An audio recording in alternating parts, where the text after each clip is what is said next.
Hello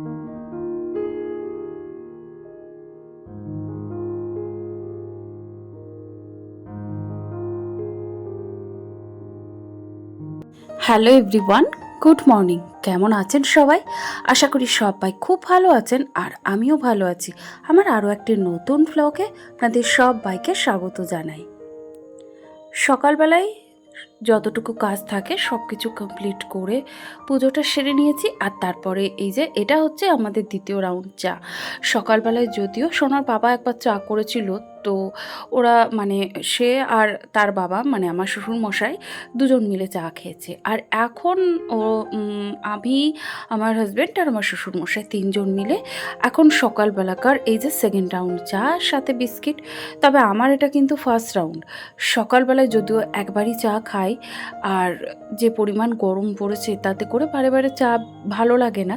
আর আজকে দেখুন বাইরের ওয়েদারটা, যেমন বাইরে রোদ রয়েছে তার সাথে কিন্তু বেশ হাওয়া রয়েছে। জানেন, এতটাই হাওয়া দিচ্ছে যে ঘরে সমস্ত কিছু ওলট পালট হয়ে যাচ্ছে, ভেতরে প্রচুর পরিমাণে বাইরের থেকে ধুলো উড়ে আসছে। এই জামাকাপড়গুলো গতকালকের ধোয়া, সাথে বেশ কিছু জামাকাপড় ভেজাও ছিল, আরও কিছু জামাকাপড় ছিল, সেগুলি সমস্ত কিছু এই বারান্দাতেই মেলা ছিল। তো চলুন এগুলিকে এখন ঘরে রেখে দিই। যদিও এখন আমার সময় হয় না এই সমস্ত জামাকাপড় ভাঁজ করার। যেদিন সকালের দিকটা একটু চাপ কম থাকে সেদিনকেই কিন্তু আমি সকালের দিকে ভাঁজ করি। তাছাড়া কিন্তু আমি চেয়ারের উপরে রেখে দিই। একদম সন্ধ্যাবেলায় যখন আমার সময় হয় তখন কিন্তু আমি জামাকাপড় ভাঁজ করি। আর আমার জামাকাপড় ভাঁজ করা বলতে আপনারা তো জানেনই, যারা আমার পুরনো ভিউয়ার্স বা যারা আমার ভিডিও দেখেন তারা জানেনই, আমি জামাকাপড় বলুন আর কাজ বলুন, যে কাজটা করব সেই কাজটা কিন্তু একটু সুন্দর করে পরিপাটি করে গুছিয়ে করার চেষ্টা করি, যাতে আমার পরে নেক্সট কাউকে যেন ওই একই কাজ আবার কিন্তু না করতে হয়। আর এদিকে সোনাও ঘুম থেকে উঠে পড়েছে, কারণ তার আজকে সকাল সকাল পড়া রয়েছে। তো যে কারণে সেও ঘুম থেকে উঠে পড়েছে, উঠে পড়ে ওই যে ফ্রেশ হতে গেছে, রেডি হবে। আর ততক্ষণে ভাবলাম আমি তার ঘরের বিছানাটা তুলে নিই। খাটে দেখবেন সাদা চাদর পাতলে খাটের মানে সেই ঘরের লুকটাই কিন্তু চেঞ্জ হয়ে যায়। এমনিতেও আমার সমস্ত চাদরই একটু সাদা বেসের উপরেই, তো আমার বেশ ভালো লাগে। তবে কি বলুন তো, মেনটেন করাটাও একটু কষ্টকর। সাদা চাদর ততক্ষণই ভালো লাগে যতক্ষণ সাদা থাকে, তারপরে কিন্তু ওটা কিন্তু চট করে কিন্তু নোংরাটা তাড়াতাড়ি কিন্তু ওটাতে ধরে ফেলে। তো ওই জন্য আমি 2-3 দিন বাদে বাদেই তুলে দিই। আর এই তো বললামই যে সকালবেলায় এত পরিমাণ হাওয়া দিচ্ছে, তাতে এত ধুলো হচ্ছে। যদিও সকালবেলায় একবার ঝাড় দিয়েছি, আবারও সোনার বাবা ঝাড় দিয়েছে, কিন্তু কি বলুন তো, ওই যে ধুলো, আর আমার না পায়ের তলায় ধুলো লাগলে বড্ড বিরক্তি লাগে। শুধু আমি না, এই অভ্যাসটা আমার সোনারও রয়েছে, পায়ের তলায় যদি একটু ধুলো লাগে ও কিন্তু বিড়বিড় করতে থাকে। তো ওই জন্য এমনিতেই সকাল সকাল, এখনও রান্না যদিও বসাইনি, আর আজকে তো এমনিতেও শনিবার, নিরামিষ রান্নাই হবে, চাপটা একটু কম রয়েছে, তাই জন্য ভাবলাম একদম ঘরদোরটা পরিষ্কার করে নিই। যদিও ঘর মোছাটা না আমি একটু বেলার দিকে করি, যেহেতু এখন তো গরমকাল, আর ওই যে বারে বারে বলছি যে ধুলো, এত পরিমাণ ধুলো উঠছে, তো ওই কারণে একটু বেলার দিকে মুছি। সকালবেলায় মুছলে না বেলা হয়ে গেলে রান্নার পরে মনে হয় যদি এখন একবার মুছতে পারতাম, ঘরটা যেন অনেকটা ফ্রেশ লাগে। তো এটা আমার মেনিয়া বলতে পারেন। এই মেনিয়ায় যেন কেউ যাবেন না, তাহলে কিন্তু আপনাদের পরিশ্রমটাই বেশি হবে। তো আমার ওই জন্য আমি কি করি, একেবারে বেলার দিকে মুছে নিই। ওপরে সিঁড়িতে এত পরিমাণ ধুলো হয়েছিল, 2 দিন ধরে ভাবছিলাম ঝাড় দেবো, কিন্তু হচ্ছিল না। তো ওই কারণে আজকে একেবারে সমস্ত ঘরবাড়ি সুন্দর করে ঝাড় দিয়ে নিলাম। সোনার খাবারটা রেডি করে নেবো, কারণ ওর সময় হয়ে এসছে, আর সাথেই কিন্তু বাবাকেও খেতে দিয়ে দেবো। আপনারা অনেকেই জানেন যে আমার বাড়িতে কিন্তু 6 জন মানুষের 6 রকমের আবদারের খাবার থাকে। তো তার মাঝখানে এই যে আমার শ্বশুরমশাই কিন্তু ছাতু খাবেন বলেছেন, তো ওই যে ছাতু চিনি দিয়ে দিয়েছি, মেখে নেবে, আর সাথে মিষ্টিও রয়েছে, তা মিষ্টিটাও দিয়েছি। আসলে বাবা মিষ্টি খেতে ভীষণ ভালোবাসে। তো মানে সোনার বাবা বাড়িতে থাকলে কিন্তু মিষ্টি বাড়িতে প্রায়শই ফ্রিজে থাকে, তো সেখান থেকেই বাবাকে দিয়ে দিলাম। আর যেদিন থাকে না সেদিন কোনো সমস্যা নেই, তবে থাকলে বাবাকে দিয়েই দিই। আর আমার ম্যাডাম তো সকালবেলা এই ধরনের কিছু খাবেন না, তো ওই জন্য ওনার অর্ডার হয়েছে, উনি 2 পিস ব্রেড, সাথে একটু বাটার, সামান্য একটু চিনি, আর এই যে চা। আর এখান থেকে সোনার পাপাকেও কিন্তু চা দিয়েছি। ওদের খাবার হয়ে গেছে, তবে আমি এখন খাচ্ছি না, কারণ একটু আগেই চাটা খেয়েছি তো, ওই কারণে এখন খাবো না। তবে একটু বেলার দিকে একটু ছাতুর শরবত করে খেতে পারি। আমাদের কৃষ্ণনগরে কিন্তু বেশ গরম পড়ে গেছে। আমি জানি না কোথায় গরমের পরিমাণটা বেশি বা কম, তবে আমাদের এখানে কিন্তু বেশ গরম পড়ে গেছে। 2 দিন বৃষ্টির সুবাদে বেশ ঠান্ডা ওয়েদার ছিল, তবে এই 2 দিন আবার ভীষণ গরম। তাই সব সময় চেষ্টা করি নিজের শরীরকে যাতে ডিহাইড্রেশন থেকে মুক্তি পাওয়া যায়। তো ওই জন্য জল জাতীয় জিনিস বা একটু যে ধরনের সবজি বা ফল, যেগুলো আপনি একটু মানে জল জাতীয় সবজি থাকবে বা ফল থাকবে, সেগুলো খেতে পারেন। যেমন তরমুজ, শসা, বেলের শরবত, এইগুলো আপনারা খেতে পারেন।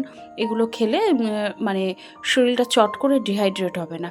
আর চেষ্টা করবেন প্রচুর পরিমাণ জল খাওয়ার, কারণ যে পরিমাণ গরম পড়েছে তাতে করে কিন্তু বেশিরভাগ মানুষেরই কিন্তু ডিহাইড্রেশন হতে পারে।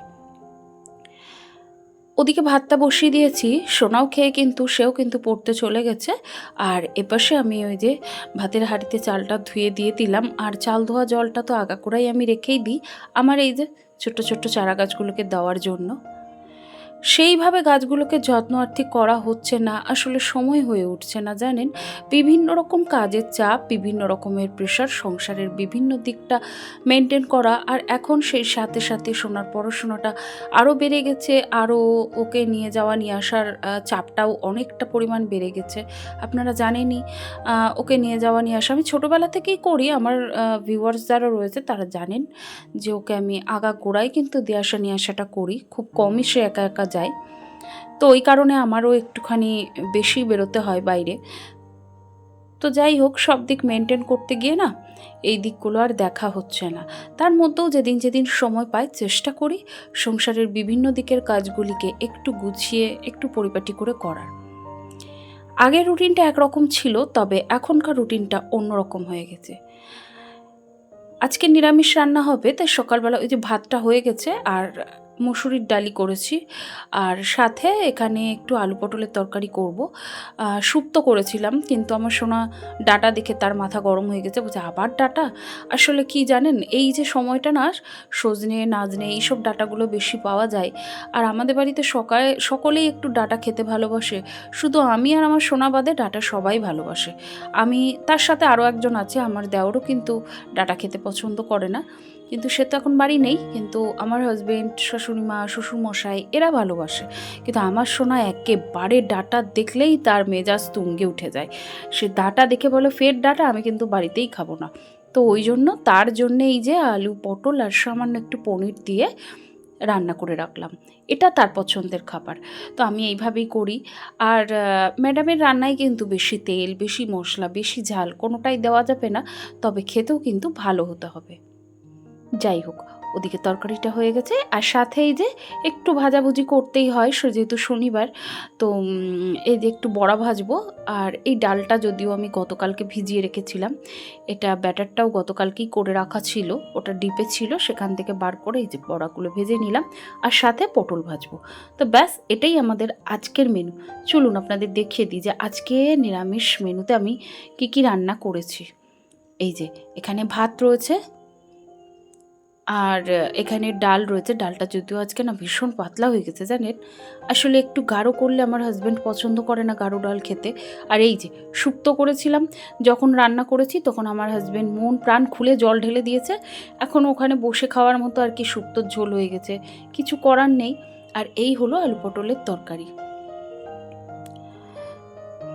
বাইরে ভীষণ পরিমাণ রোদ্দুর পড়েছে, আর দু একটা জিনিসও কাচার রয়েছে, মানে বাবার আর ভাইয়ের খাটের চাদরটা কেচে দিয়েছিলাম, তো সেগুলি এখন মেলে দেবো। আর বেশ কিছু জামা কাপড় রয়েছে সোনার আমার, সেগুলিও কেচে কিছুটা সকালে কাচা হয়ে গেছে, আর কিছুটা বাকি ছিল, সেটি এখন কেচে স্নান করে পুজো সেরে যাব। সোনার প্রাইভেট থেকে ছুটি হয়ে যাবে তাকে আনতে। চলুন তাহলে এখন স্নানটা সেরে নিই, পুজোটা করে চট করে বেরিয়ে পড়ি। আসলে যারা হাউসওয়াইফ হয় না, তাদের কাজের কোনো হিসেব থাকে না। চট করে বাইরে থেকে কেউ দেখলে সে ভাববে যে এরা এমন কি কাজ, তাই না? বাড়ির কাজই তো, সংসারের কাজই তো, এ তো সবাই করে। কিন্তু এই যে কাজগুলি, এই যে গরমের মধ্যে সকাল থেকে যেভাবে পরিপাটি করে কাজগুলি করে থাকি, সেগুলি আপনাদের সাথে ছোট ছোট ভিডিওর মাধ্যমে আমি যে শেয়ার করে থাকি, আশা করি আপনাদের ভালো লাগবে। আর যদি ভিডিওটা কোথাও ভালো লেগে গিয়ে থাকে, প্লিজ একটি লাইক করে দেবেন। আবার হ্যাঁ, অনেকেই কিন্তু এইগুলি পছন্দ না, মনে হয় যে না, এ আবার এমন কি কাজ, এই তো এখন ইউটিউবে এসে জামাকাপড় মেলা, রান্না করা, এই ধরনের কাজগুলো দেখতে হয়। তো কি জানেন তো, এগুলি আমার মানে আমার চ্যানেলেও কিন্তু অনেক কমেন্ট আসে, আমি সব কমেন্টে রিপ্লাই দিই না, তবে কিছু কিছু কমেন্ট না দিলেও যেন নিজেরও খুব বিরক্তি লাগে। তো এর মাঝখানে আমি বলে রাখি, সোনাকে কিন্তু আমি আ বাড়িতে নিয়ে এসে ওকে খাইয়ে দাইয়ে এই যে বাকি কাজটা এখন সেরে নিচ্ছি। তো আমাকে বেশ কিছু মাস আগে লিখেছিলেন একজন যে এরকম এখন ইউটিউবে এসে জামাকাপড় মেলাও দেখতে হচ্ছে, বাড়ির কাজকর্ম দেখতে হচ্ছে। আসলে আমার মনে হয় তিনি হয়তো জানতেন না, তার নামটা আমার মনে পড়ছে না। তবে আমি বলে রাখি, আসলে জানেন না হয়তো যে লাইফস্টাইল ব্লগিং চ্যানেল মানেই হচ্ছে আমার যা লাইফস্টাইল, আমি কীরকম বা কী করছি না করছি, এগুলি কিন্তু আপনাদের সামনে ভিডিওর মাধ্যমে দেখাবো। আর সে অনেকে যারা পছন্দ করে তারা দেখেন, আর যারা পছন্দ করেন না তারা প্লিজ স্কিপ করে চলে যান। তো আমি চাই না, যাতে ভালো লাগবে না তারা অবশ্যই দেখবেন না। অনেক চ্যানেল আছে যেগুলি ভালো লাগার মতো, আপনাদের পছন্দ মতো চ্যানেল আপনারা সার্চ করে দেখে নিন। তো যাই হোক, এদিকে খাওয়ার পরে থালা বাসন সমস্ত কিছু মেজে নিয়ে এখন চলুন, আজকের মতো মানে এই দুপুরবেলাকার মতো কাজ কমপ্লিট। আর এইবার এখন গিয়ে একটু রেস্ট নেবো। তাহলে চলুন, আজকের ভিডিওটি এখানে শেষ করছি। আবারও বলি, ভিডিওটি কেমন লাগলো অবশ্যই কিন্তু কমেন্ট সেকশানে জানাতে ভুলবেন না। যদি ভালো লাগে প্লিজ একটি লাইক করে দেবেন। তাহলে আবারও দেখা হবে নতুন কোনো ভিডিওর সাথে। ততক্ষণের জন্য সবাই খুব ভালো থাকবেন, সুস্থ থাকবেন, সাবধানে থাকবেন। আবারও দেখা হবে নতুন কোনো ভিডিওর সাথে।